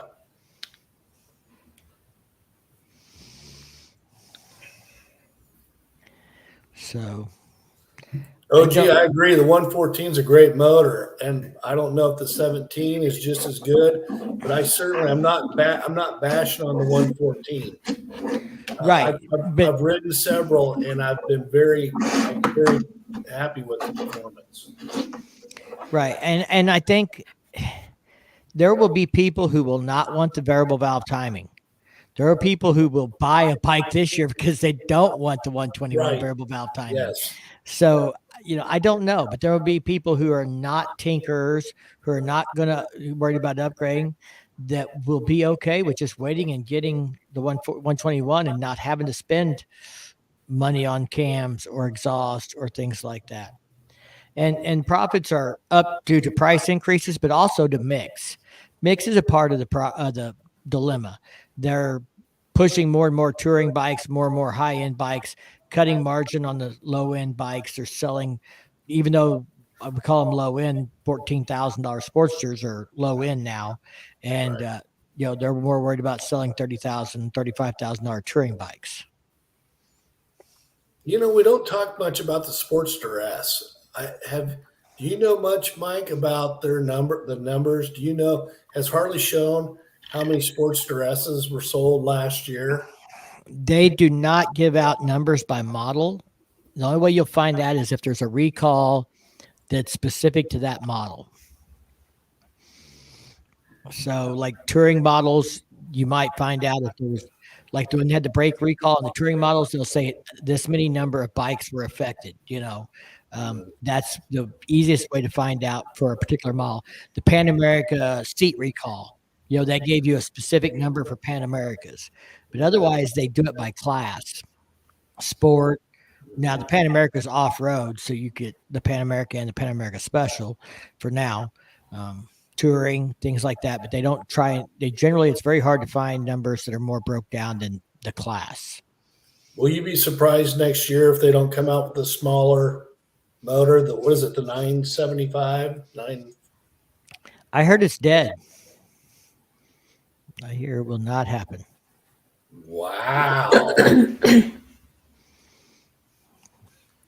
Wagonator, me and the wife both have Indian motorcycles. Mine was Roadmaster. Her was a cheap vintage. Never had issues with clutch. My wife still has hers. Never had no issues with hers. Both were 2017. Yeah, we're talking about last year, wasn't it? We were talking about last year, the year before, the year before that. The last 3 years I rode them at Bike Fest. I felt the clutch did not have a very good friction zone. That it was all the way out. I'm not saying they were bad in the sense that they had failures. I'm saying they were bad in the sense of feel. It was not, maybe if you get used to it, if you buy one, you get used to it, you're fine. But people demo riding them, it was obvious when guys are starting to drop the bike because the clutch isn't letting out when they expect it to, and they're going too slow. And then, they're having a problem keeping the bike up. And if you think I'm wrong, then you go read the press release for the 2023 models, because Indian specifically says they fixed the clutch and improved the friction zone for the new models this year. So they acknowledged that there was room for improvement at the very least. So there was a comment made about the plant closures aren't affecting the CVO line, just other models. So the plant closure, if you didn't catch my video on this, is a brake line component. I don't know what all model it's going to affect, but it's not going to affect Pan Americas. It's not going to affect probably the Nightsters or the Sportster S or these new CVOs. And that's because these models all have those radially mounted Brembo brakes. You know what I'm talking about, Steve? Well, I mean, I know what Brembo brakes are. I mean, do you know what radially mounted are? I don't know the term. I may have seen, I may know what you're talking about, but I don't know the term. Yeah, I'll see if I can pull up a picture. But essentially what it boils down to is they have a different braking system on the CVOs. The CVOs are basically adopting the same braking system that we've had on the Pan Americas the last few years. They've been on the Nightster S and the Sportster S. So those models, I'm sure, are all not being affected. Yeah, that's the other thing about sales. We got a lot of inventory on the floor right now, according to the last quarter reports. Will we still have a bunch of inventory, with this closure, or will this closure cause inventory to get eat up again, and then they be, a low amount of inventory on the floor because the plant's been closed and bikes aren't shipped? Yeah, but the closure is only for what, a week to 2 weeks or something? No, and it's now till the 28th. Limited production till the 28th. They were originally not the worst it's going to get. Yeah, it was originally supposed to be 5 days or 6 days, and now it's 28 days. Or not 28 days, till the 28th. Okay. And it's limited production till then, but they don't really say what models they're making or how much, anything like that. Last time I checked, brakes are pretty important. Yeah. So I'm sure they want to get it right.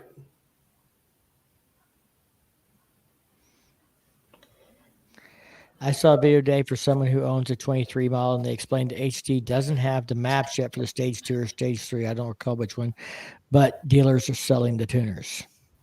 Well, if you're having it dyno tuned, there's no map. You're having it dyno. I mean, there are guys who start with the map and dyno tune from there, but then there are guys who spend 4 hours tuning your bike specifically for that bike, and they don't start with the map. They start with some baseline and they start tweaking from there. There was no downloaded map for my bike.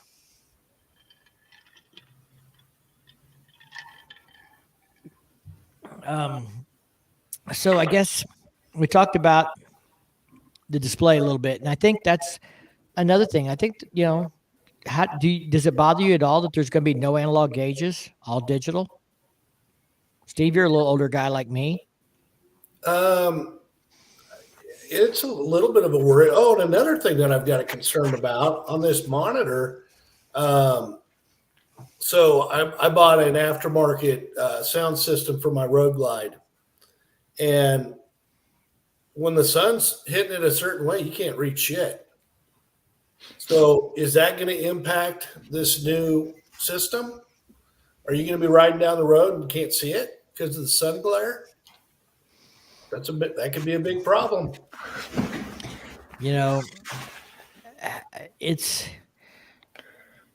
on the Pan America. I know it's adjustable for the display angle to tilt the screen. I don't know on the others that it is.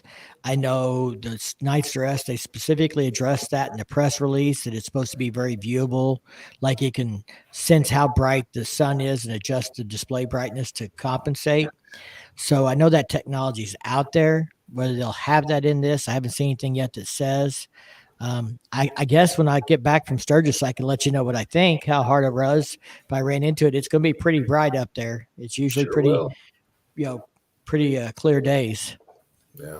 So, the other thing that I thought they would do, and I think most Road Glide owners would agree, it's a stretch to get to your fairing, to make any adjustments, to push a button or whatever.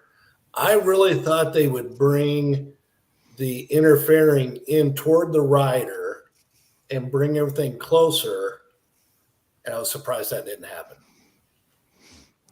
They have a model for that. It's called a Street Glide. Well played, sir. Yes, I think the inner fairings are too plain. They look like they're missing something.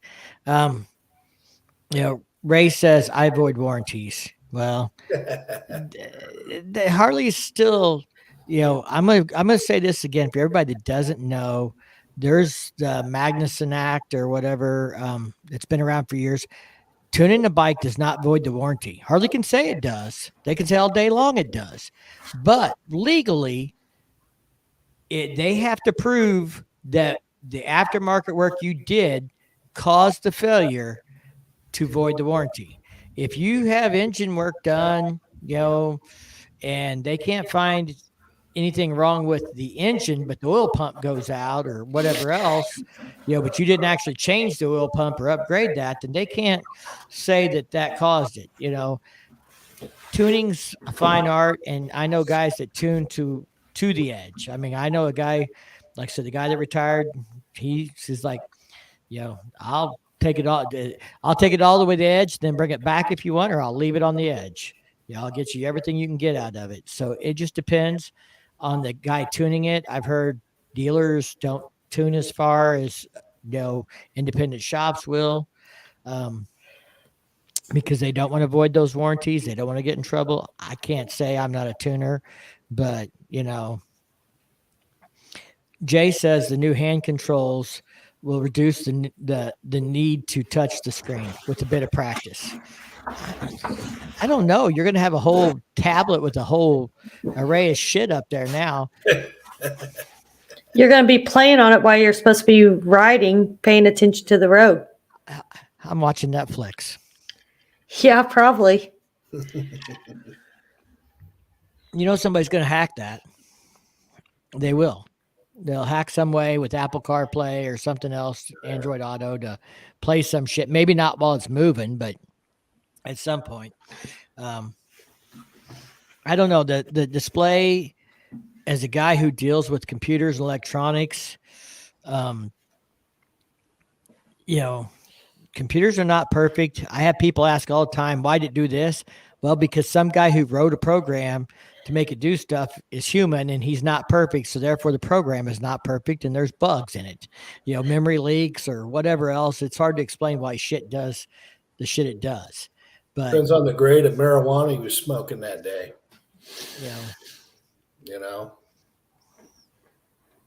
Let the fight begin. Bat wings, baby. Hoghead Bill's on my side. You fucking shark nose guys. Yeah, I know you can do Netflix with a USB dongle. I wasn't going to tell you everybody to go watch Monkey's video, but I think he did one video about that. And he was saying, don't do it while you're riding, but it can be done. And that's what I'm saying. Somebody will do it for this. Thanks, Chris. Appreciate that. So GUI is terrible around the motorcycle world. Goldwing isn't any better. I had all but talking it out the door 2020, and they said it would void my warranty if I installed a hitch, which stopped the sales in its tracks. So yeah, they specifically say in the Harley Davidson stuff, even after this whole thing where they got in trouble, that if you install a hitch, that voids the warranty.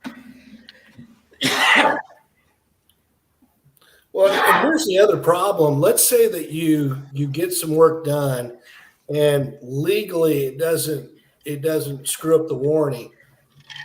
You got fucking Harley Davidson Corporation to battle. So I think you got a lot of guys out there that are like, you know what? I don't want the hassle. If I go back to Harley and they start fighting me on this deal, they got a lot more money to play with than I do. Most of the people I know wait until their warranty runs out and then they start doing all their crazy shit to their motor. Shark nose aren't for short people. I'm not short. I'm just not tall. They're little dicks. That's why I didn't buy a fucking street light. Not hung like you are.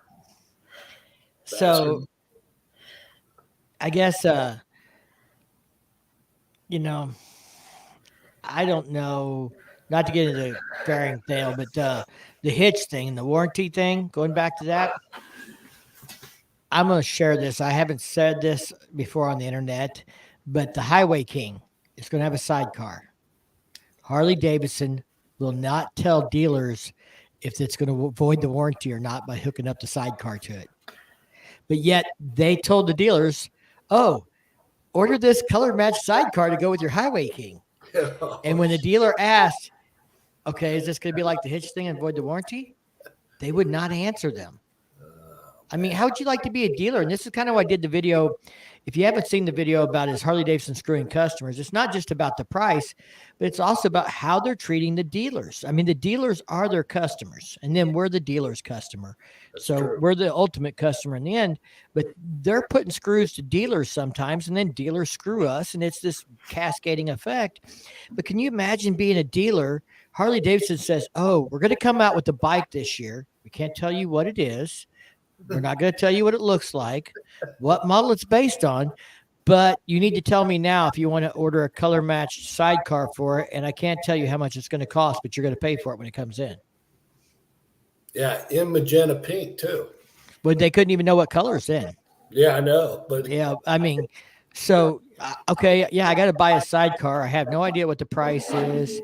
I don't know what bike it's for or anything else. And you can't tell me if it's going to void the warranty if I hook the two together, but you're going to tell me I can buy one if I want to. Yeah, that's not good. Not good. Is anybody else hearing an echo when I talk? Once in a while, not very often. I did. Okay, we're going to do a test. Okay, I just muted you, so you can't talk, Firecracker, and I don't hear no echo now. Do you hear an echo, Steve? I don't hear an echo. Okay. I hear an echo now. No. Okay, now I'm going to talk, and there's our echo. Yep. It's coming from you somehow. I haven't changed anything. I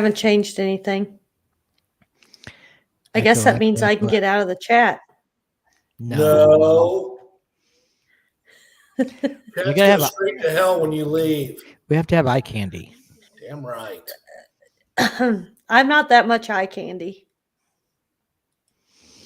Could be if you wanted. You're getting an awful lot of comments on that picture I posted, Miss Eye Candy. That's my butt bent over. Yeah. Yeah. Who knows what the price is, but I'm gonna guess. I heard 6,000, not color match, is what those sidecars run. So I'm going to try and talk a little softer and see if that cuts the echo out. Can y'all still hear me okay? Nope, but now you're making me horny. Sweet nothings. That's what you're getting. Nothings. You go talk to Rosie. I'm gonna go look at that butt picture later. Shark It's nose not Rosie. much to see. I'll be the judge of that.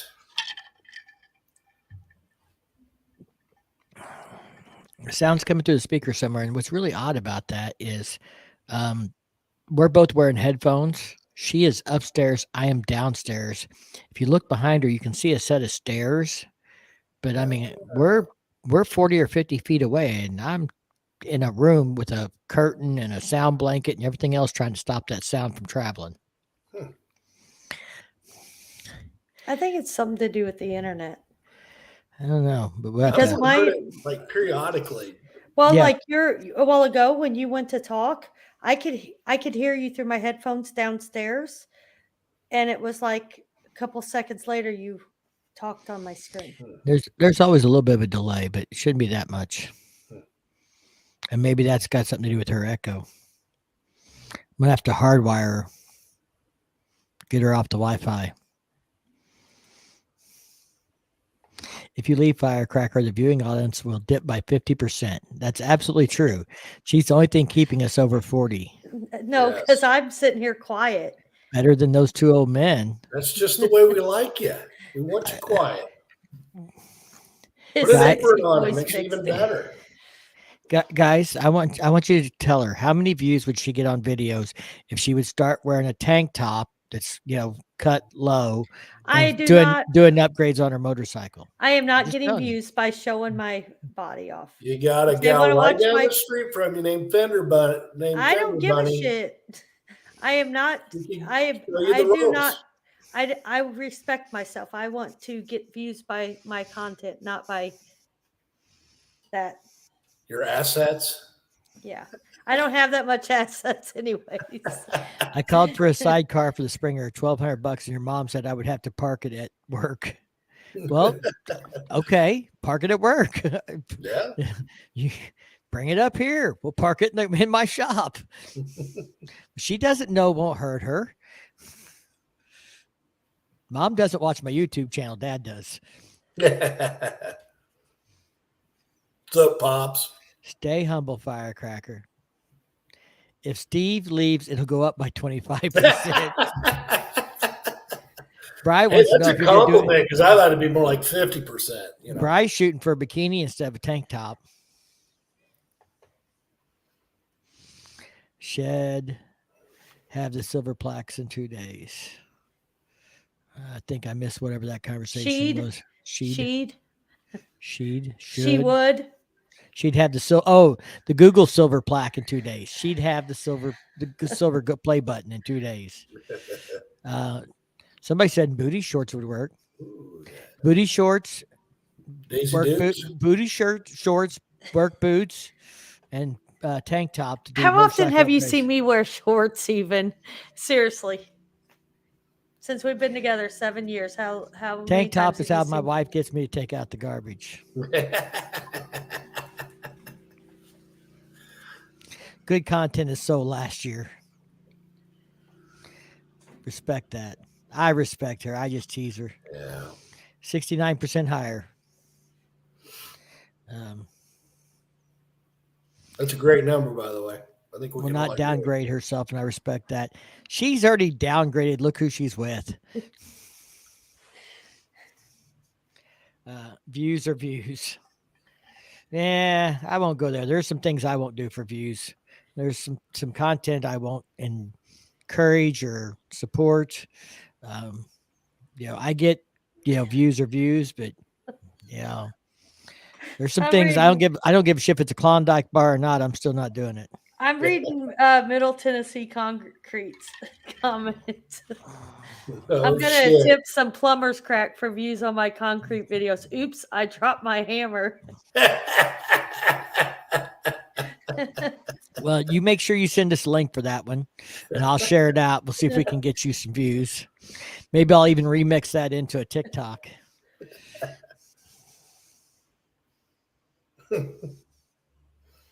Talking about her button and the price. She'll party like a rock star, though. Yes, she will. Yes.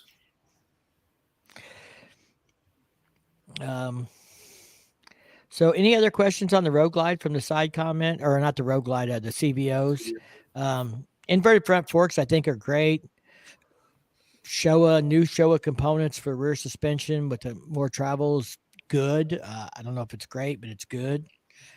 The digital display is modern, but I don't know if it's good or bad yet. That's my biggest question mark is the digital display. Do you care that it doesn't have an electronic windshield? No, not at all. But Steve, it doesn't have electronic windshield, and Indian does. Don't care. Mike, but if you have an electronic windshield, can you get a Clockworks for it? No, so you better stick with non-electronic windshield. That's right. We like our Clockworks around this house. I absolutely love my Clockworks windshield. Is it fully liquid cooled? I'm still confused on that. The heads, it's oil and liquid cooled, but the heads are where the liquid cooling takes place. There's maybe I'll try and post it on my community page tomorrow. The image, I saw an image that shows the route of the cooling through the rear heads first and then to that, but it's only the heads that are cooled, and it's focused specifically on the exhaust valves because that's where most of the heat appears to be an issue based on what they've been doing. That's what they've been doing in the twin cooled touring bikes for years, is focused on the exhaust ports. This is a new revamp of that, but it is still focused on exhaust valves, exhaust ports, and it's a new twin cooling system that routes around and cools the rear head first and has a different exhaust fan or whatever fan for cooling. So that's what I know about the system so far. What happened to the Road King CVO? It's called the Highway King, and it's not a CVO this year. It's got an old looking seat on it and a fancy paint job. No Road King standard right now. I think that'll come back, though. I think that's just because of the Highway King this year, I hope. Do you think they would go to a 128 for the CVO and a 121 for the special? Not for a year or two. I don't think the CVO will automatically get an upgrade next year. I mean, we've had 117s in both models for the STs and CVOs the last couple of years. Maybe they would do next year a 121 ST and a 121 CVO, and not do the specials next year. Maybe you might wait another year before they go to the specials. I don't know if it'll be next year or 2 years, but I think it's going to happen. I just don't know at what pace. Has Harley ever made a stock 128? No, I mean, not a production engine. The 121's the largest production engine now, and that's not actually yet. But the 117 is a production engine. Anything else, they made a 110, but that was a Screaming Eagle engine that was in the CVOs. Then they made the 107, the 114, the 117. This 121 is production. Now we're not counting like the 131s and all that stuff. Those are crate, right? Those are crate motors. If HD puts out a water-cooled Pan American motor on a tour, people will burn Milwaukee to the ground. I don't know if they will. I mean, I think there's a certain segment that wants them, but I don't think it's going to be a 1250. I think it's going to have to be bigger than that. Absolutely. I think the thing with the 131 is they couldn't put the 131 in until they had the 135. I think the 131 doesn't help them with the EPA. That's a crate motor. I think, we got to remember Harley Davidson still has to deal with the EPA. People want, and I used to, before I became more informed on the matter, wonder why they didn't let you order 12 or 14 inch bars, or why they didn't let you order this or that instead of making you buy them, throw them away, and, put new ones on. And it's got to do with regulations. It's got to do with, as a manufacturer, there are certain things they cannot do. It has to do with safety, ejection, obstructions, if you were to go over the handlebars, things like that. So whether I agree with it or not, that's thanks to our government. And the same thing with the 131. I think that's due to EPA. I agree with Wilkie. I would have loved to have seen a 131 in that CVO.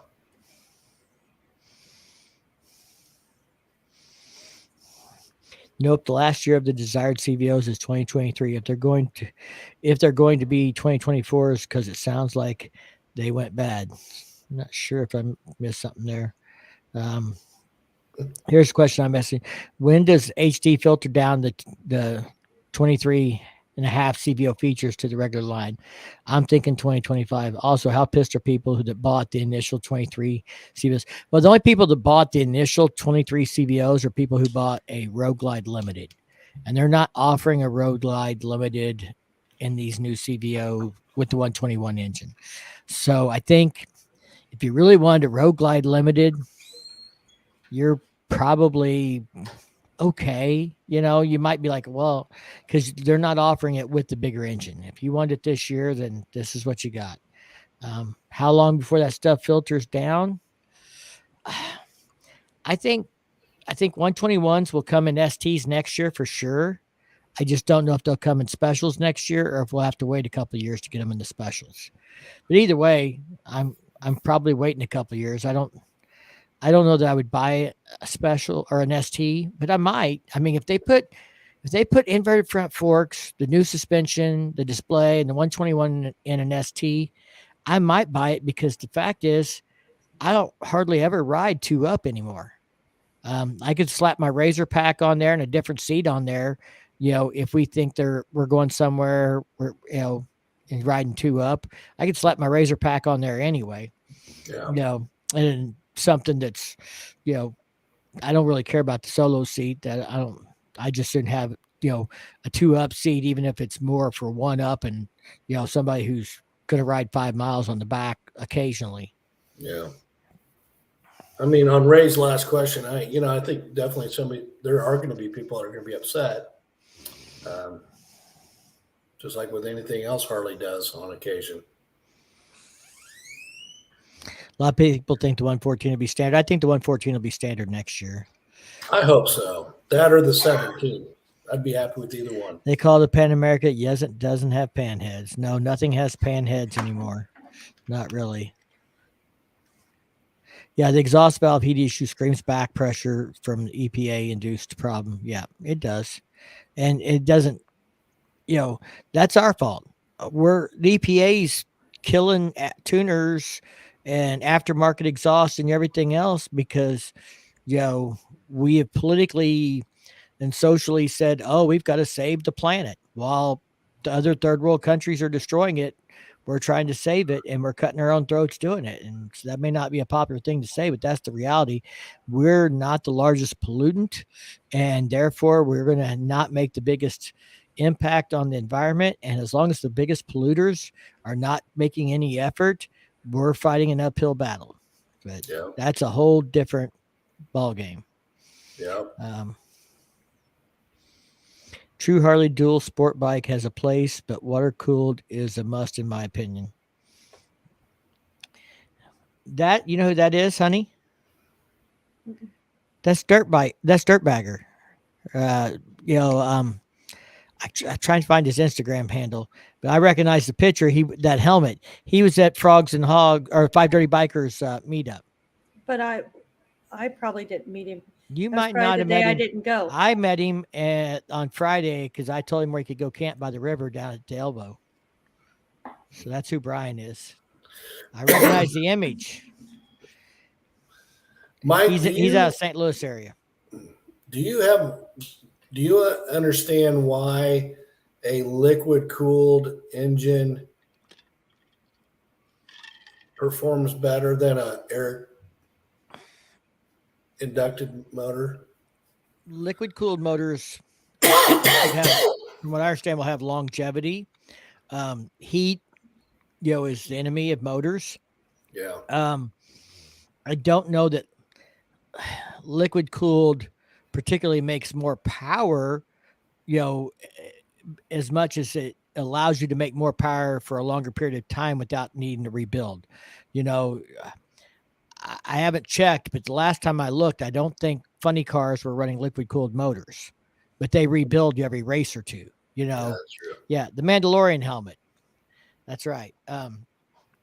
So higher compression, lower heat, those things, make it more efficient, make it last longer. They can run a higher compression engine. Those kinds of things that, with the heat, and it'll last longer and it won't tear itself up or, burn a hole in a piston or things like that. Well, and heat makes things expand, right? So maybe the motor expands the hotter it gets, and therefore it's going to break down quicker. And by keeping it cooler, it doesn't expand as much. Would that be a fair? Well, Would that possibly be a way to explain it? I don't know that I am qualified enough to say one way or the other. I do know that, heat is the enemy, and that a water cooled engine can run higher performance longer before a failure typically. Okay. Heat and tolerances go to shit. So anyway, my dad could probably do a much better job of explaining it than I could, Right. or someone who's an actual mechanic. Maybe Yeah. we should get somebody on the channel one night to explain it. But yeah, water cooling, allows the motor to perform efficiently and be more reliable and higher compression, get more performance out of it, so. Yeah. I don't want to. I'm careful to not get out of my wheelhouse. There's certain things I am knowledgeable about. There's certain things that I understand what I read, but can I explain why? Not necessarily in a way that I feel comfortable, that because I don't want anybody to think, oh, that guy, he doesn't know what he's talking about. I'd rather say I don't know a better way to explain it, or all the, ins and outs of it. On the variable valve timing, I've got a friend, Mike Bowman, who works on cars and knows something about that. And he said that the variable valve timing on cars, they started deleting it, basically like negating that advantage through the computer, because when you go to changing cams, you had all these other problems and things like that. So, I think that's going to be an interesting thing to see what happens with the variable valve timing and aftermarket when people want to do upgrades.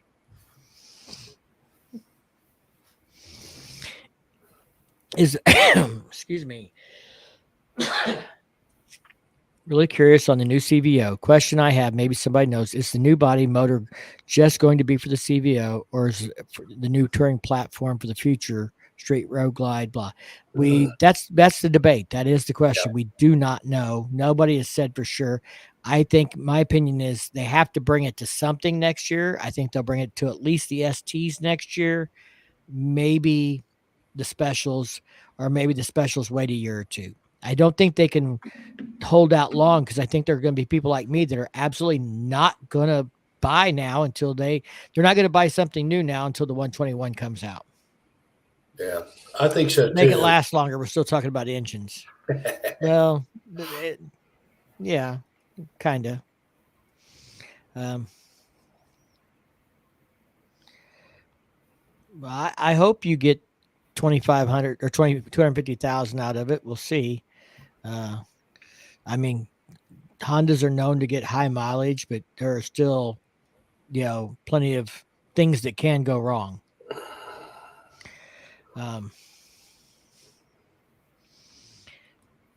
You might know more than me. I don't know anybody getting 1 million miles out of a Honda these days, but I'm sure there are some.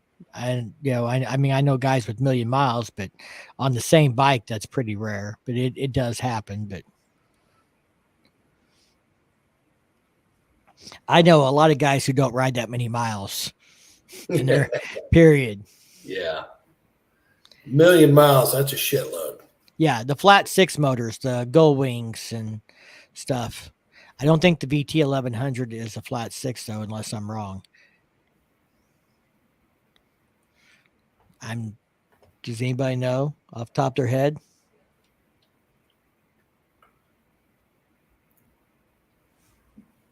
Just the engine, not motor, anyway. Bad habit. I get a text from my dad later about that. Yeah, no, it's a knock on Charlie 1200. I was thinking it was a V twin. Yeah, I've seen 500,000 on a Gold Wing, and the motor never cracked open. Yeah, I think the flat sixes get a lot more miles, but I think I've not seen any V twins getting 250,000. But I'm not saying it can't happen. Yeah.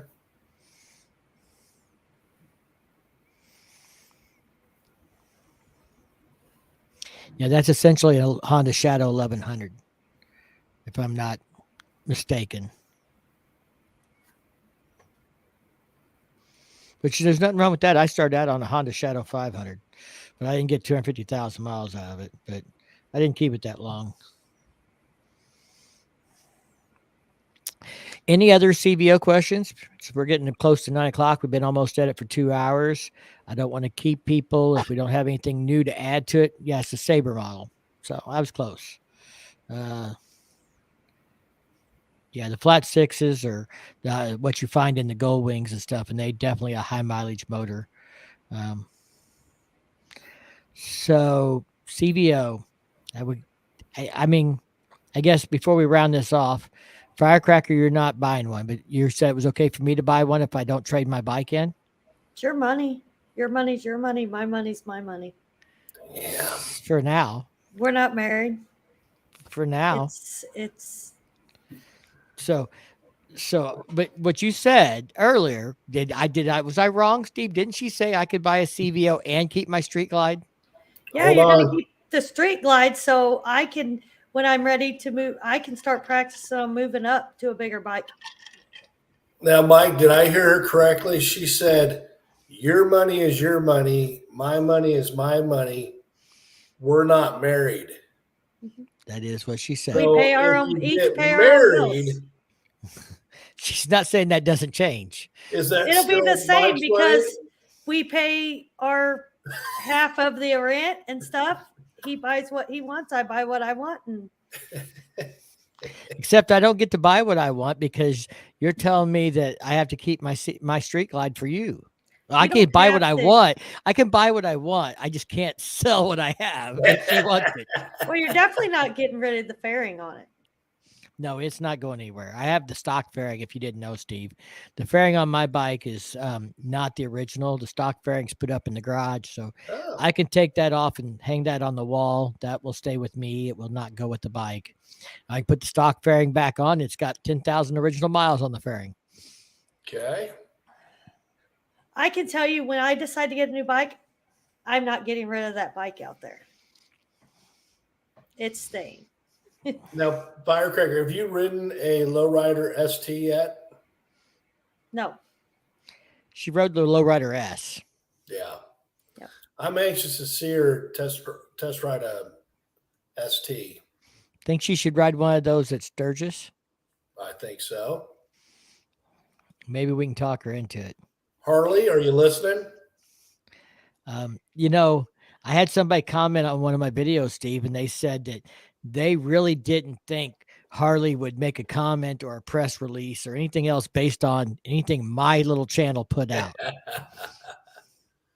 Hey, okay, I'm not going to spill the beans, Mike, I promise.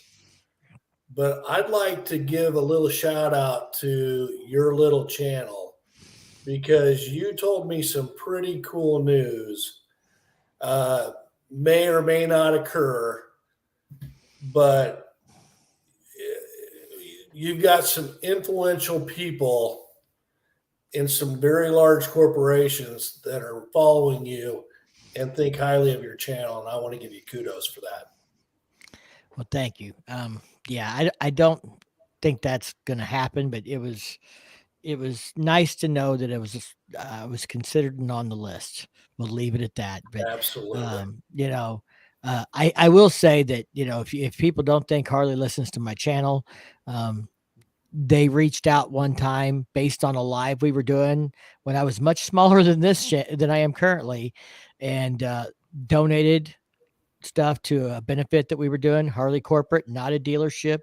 So, for all the things I may not like about Harley Corporate, there's plenty of things I do like.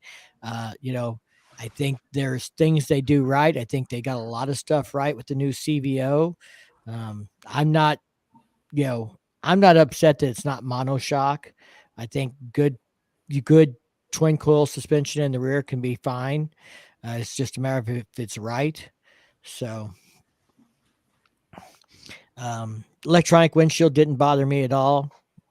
So I mean, there's really not. It's not like I'm looking at these new bikes and saying, "Oh, it still doesn't have this."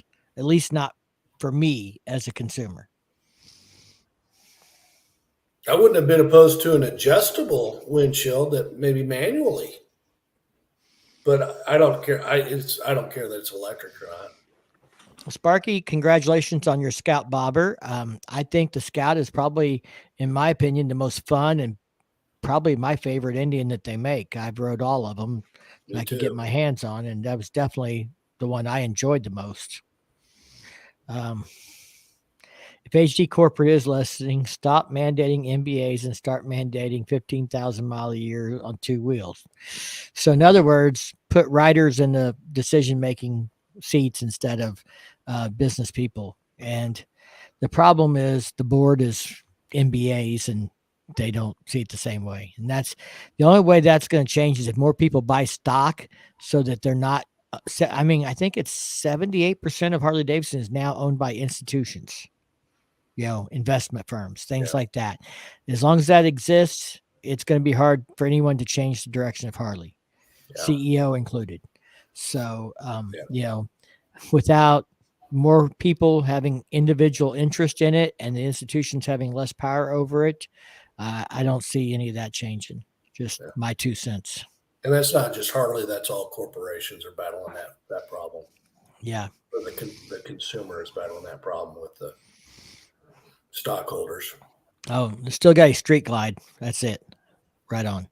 Batwing forever.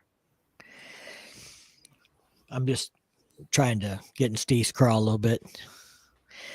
Firecracker considers hers a mini Batwing. Yeah. So, I wonder if Elon wants to take HD private. Well, I don't know. I don't know if Elon's the person I want in the driver's seat either. He is a big proponent of EVs. Yeah, I was going to say he might buy Livewire. I'm excited for the CVOs too. And I think, Elon had a motorcycle accident early and will not touch a motorcycle. Yeah, well, it hasn't kept Jay Leno off one. But he didn't have, I don't know if he ever had one early, but he's had a couple lately. I'm excited for the CVOs. I'm excited for a lot of stuff they did. I think they've got, they made good steps. Now the question for me as a consumer is, not that I was probably buying a bike this year either way, but now I'm definitely not buying a bike. I'm not buying a new bike no matter what till the 121s come out in something that I want. If my bike crashed tomorrow and I had to go replace it, I would buy another used bike until the 121 comes out. I guess maybe I could buy a new bike knowing I'm just going to trade it in on a 121, but I wouldn't be putting a bunch of money into it and making it my own and doing aftermarket stuff knowing that I'm going to upgrade to a 121 in the future. I haven't studied Harley Davidson's history well enough to answer this, and Mike, maybe you don't even know the answer, but with as many changes that Harley made on that CVO this year, can you think of any time they made that many changes in just one calendar year? I would say the closest thing would be Project Rushmore, 2014. And the reason I know that is because I was actually starting to shop in 2014 for a Street Glide. I didn't buy mine till late 2015. It's a 2016. But it's model, but I bought it in December of 2015. And Project Rushmore was the vent in the fairing, the new display. It had better suspension in the rear. I'm trying to think what else. I think also, but that, I don't know if that was the first year of the 103 or not. I know they were 103, but I don't know if that was the first year. But project, I don't think so. I think their 103 existed before 14, but Project Rushmore for street glides was 2014 and up. And that was the vent and the fairing. 2017 they actually did some improvements to the front suspension. There's little things like that they don't talk about, you know, that people don't realize. So they improved the front suspension in 2017. They did this that year. A lot of people, the 2014s and 2016 era there, the rear suspension was better on the specials than it was on the standards. It's little things, you know, and so it's hard to know. And I wasn't following it nearly as close back then as I am now. I was only following what I was interested in. But I would have to say that was around that time frame. That was probably the last time they had significant changes to the touring line with multiple upgrades at the same time. Well, ladies, I'm out. Have a good night. We'll see you on the next one. Ray says, I'm out, guys. Have a good night. I think we're losing everybody. We've kept them on long enough. We've done 2 hours on the dot. So I think this is a good time to say good night to everybody. Thanks for coming and hanging out with us tonight. If you're in Central Missouri, we hope you can come hang out with us at the Campout. If you're in Kansas, come find us at the Cassoday Bike Run. And for anybody going to Milwaukee, hopefully we'll find our way there still. It's not we don't have confirmation, but we've taken the days off work. We're planning to make the trip if everything works out. Jay said new fairing on the road glides, street glides in 2014. One touch bags. Yeah, they changed the latches on the bags then. New wheels, suspension. So the new latch was a big one. Yeah, might come camp. Well, come on down camp with us. It's a really nice place. We're gonna have a good time, and you can see if you can survive licking Uranus. I know you've been to Uranus before, Brian. When are you gonna do a ride from Licking to Beaver, Arkansas? Licking the Beaver? I'm just saying. Well, we can do that in a day. I mean, we could actually do it in a day and back, but that kind of takes away the fun if you go all the way to Beaver and you don't stay overnight. I think if you're going to go, I think if you're going to go if you're going all the way to the Beaver, you got to spend the night there. Yeah, I think you should spend as much time in Beaver as you can. Definitely. What's wrong, Firecracker? What's your thoughts on Beaver? Would you rather we stay in Uranus? You can stay wherever you want. All right. How about we go to Uranus and then Beaver? You want to go? Are you going to go through Uranus to get to the Beaver? What was that T-shirt, Firecracker? What?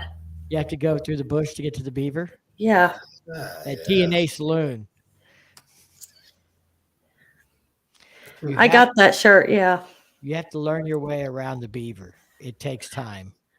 All right. I'm getting off of here. All right. Thank you guys all for coming out and joining us on the chat tonight, the podcast. If you're catching this as a replay, make sure you come over to the channel, subscribe, set the bell to all to be notified when we do a live, and you can get in on the fun on the chat on the side here. Thanks, guys. Thank you, Steve and Firecracker, for putting up with me all night. You bet, brother. All right. We're out.